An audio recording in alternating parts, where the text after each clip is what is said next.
Ако не може да плащате вноските, се стартира процедура чрез частен съдебен изпълнител. Как мога да се оправя? Тази процедура вече е започнала. И сега какво? На улицата оставаме, така? Всичко ще се оправи. Успокой се. А как можа да се провалиш толкова, бе, човек? И това ще мине, Мичо. Всичко минава. Ще се оправят нещата. Да, все се оправят. Имам работа за теб. Да ти помогна. Какво, сирене ли ще правиш? Сирене, кайма, каквото дойде. Ти знаеш какво имам предвид. Запомни, прекарваш през границата. Нелегално. Не спасяваш никого. Един съвет от мене.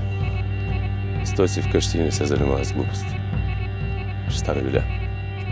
А защо съдилището? Ела.